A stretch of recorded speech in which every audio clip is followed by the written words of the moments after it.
What's going on, everybody? GemMint here. Now today I put out a poll asking what your favorite era of comics were. Was it the golden age, the silver, bronze, copper, modern, whatever? And they got me thinking. We've been in the modern age for 30 years plus, and 1991 comics definitely don't feel like they fit in the same era as comics in 2021. So I figured we need a redefining of an era, and we need to redefine when the modern era started. So I thought, who better to bring on than my buddy Comic Tom? What's going on, man? What's good, Geminites? Glad to be here chatting something I love. Changes that we want to make to the comic book industry. You know, in general, we chat about this within the dealer circle. This conversation comes up pretty often. Like, what new names can we use to define this generation of collectors? And I'm glad to be here with you and the Geminites. Now, before we get started, make sure that you're subscribed to the channel, hit the notification bell so that you don't miss a video. And I'm going to be giving away what's currently called a modern book, the Pit #1 from January of 1993, which by the end of this video, I hope to rename this era of comics. Stay tuned until the end of the video and I'll tell you what you got to do to enter this giveaway, which will be for this video only. Now, I do want to mention, depending on where you source your information, the dates can change slightly. The poll that I did this morning was based on some data that I got off a website, but we're going to be using the dates that are provided on Key Collector Comics because they coincide with key moments in comic book history.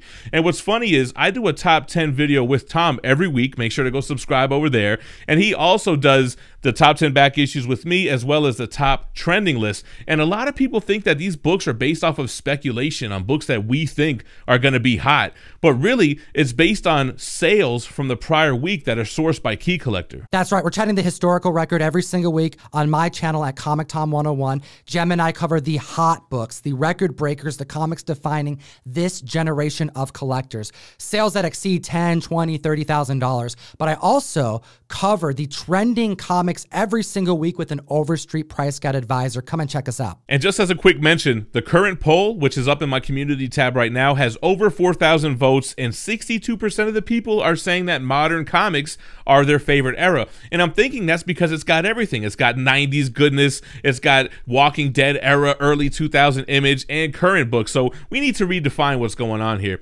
Now let's start with the golden age. The golden age of comics ranges from 1934 to 1955, and it started with the first superhero comic book. We're talking about Action Comics #1. We're talking about Clark Kent lifting that car up, the first superhero to be created, ushering in what is known to be the first golden age book and the start of comics as we know it.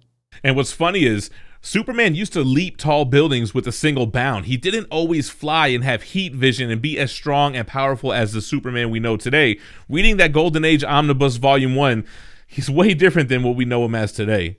So anyway, we have the Golden Age of comics, and kind of before the Silver Age starts, we have a brief Atomic Age of comics, which really brings in the horror aspect, the horror genre of comics. Yeah, we're talking about that pre-code goodness. You'll be tough to find a Golden Age specialist who will not delineate this particular era within the Golden Age at large with the Atomic Age at the tail end, because Americans were getting out of superhero narratives. They were getting tired of them. And what ushered in was a love for crime and horror, the extreme that would lead into the Comics Code Authority being created in 1954. It got too crazy. Creators were doing too many risque things in comics, which brought the code in. They're dealing with the supernatural, severed heads, vampires, monsters, gruesome and horrific type of images that parents thought were a little too much for kids to be reading. Then we have the Silver Age.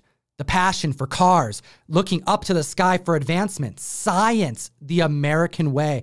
We have Barry Allen coming on the scene, read for the first time in Showcase #4, starting the Silver Age of comic books. Which would lead into the emergence of Marvel Comics with superhero titles like Fantastic Four, Spider-Man, X-Men, and so on and so forth. The Silver Age is really like the golden age to me because that's when all my favorite heroes were really born, and this took place during 1956 to 1971. Golden Age heroes were largely unrelatable. They were superior, they were heroic, they were near perfect, square chins, beautiful.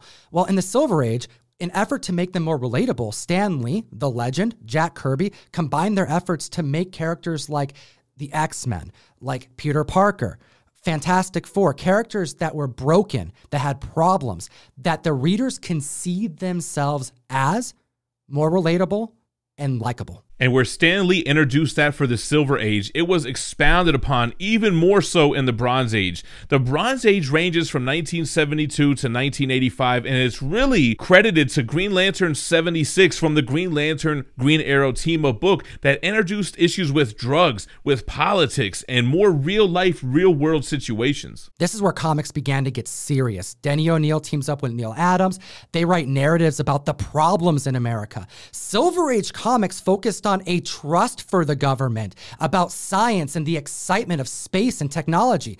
The Bronze Age focused on the problems, the distrust in leadership. And it's funny how the Bronze Age was defined by politics and government in the American way, whereas the Copper Age was kicked in by the British invasion. That's right, Gem. Dude, we've chatted multiple times about our love for Alan Moore, specifically on his time during Swamp Thing. And it's these moments in comic history that changed the medium to such a drastic extent, because this is where the comic medium began to be more like literature than funny books. Yeah, the Copper Age ranges from 1984, 1985 to 1992, and it ushers in those great new writers from across the pond, even like Garth Ennis and Grant Morrison and writers like that, but also takes a dark and gritty twist on established characters that we know and love. Characters like Batman with Frank Miller's The Dark Knight Returns. You have stuff like The Watchmen, and like Tom mentioned, Alan Moore's Swamp Thing. The darker tones of the Copper Age would begin with the events posed by both Marvel and DC, ending the Bronze Age with the Secret Wars event, Marvel's first event, and DC's Crisis on Infinite Earths with the death of Barry Allen. The death of our first Silver Age hero, making sense how these works of literature would begin to be akin more to a book and more respected by adults. This is how The Dark Knight became dark, courtesy of Frank Miller. This is where a lot of our characters began to be more like we know them to be now. This is where Spider-Man gets a new costume, which is all black and literally a living alien. If that's not dark and gritty, I don't know what is, man. And now we're going to get into what's considered the modern age of comics, 1991, 1993, until now, 2021, really marked with the death of Superman in Superman 75. Now, Tom, do you feel like we're in the same era as the death of Superman? I really don't, man. Like, I understand why we have the term modern age, because that's like the most current thing that's going on. It's what is modern. But if someone were to go to you, hey, can you like hook me up with some modern comics? And you gave them something from 30 years ago, that's literally by definition not modern. So yes, we have a time frame in the early 90s, clear past the 2000s, that is an era of sorts. But this is where I want to hear from community members and yourself, Gem, because I think this is an era that needs to be renamed entirely. Right, we need to have a cutoff on where the actual current modern age starts. So Tom and I put our heads together and we thought that 2011 was a great place to cut off whatever was in the 90s, and we'll get to that in a moment, and start the modern age of comics with two big events.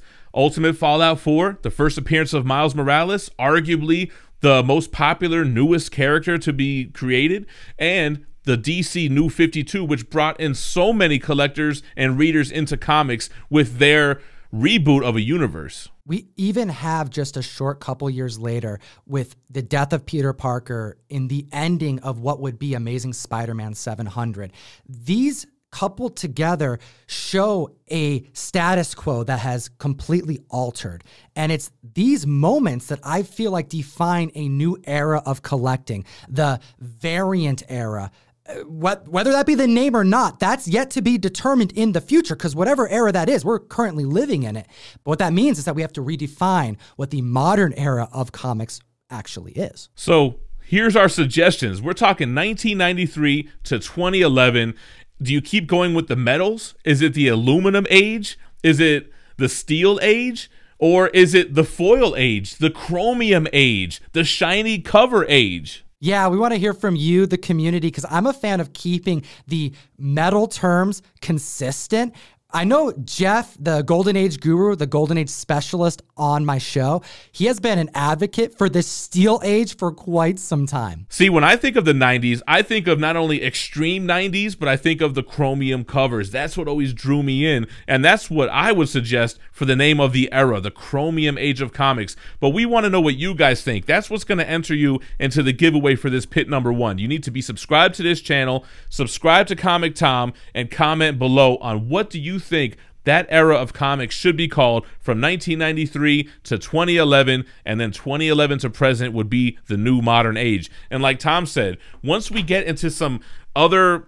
era-defining issues and events and comics, then we'll have to chop off where the Marvel age now, and I think this age would definitely be the variant age. Considering that Ultimate Fallout 4, the 1 in 25 Djevic variant at a 9.8 grade, has exceeded $20,000, newsstand variants have never sold at heights that they have just in this last year alone.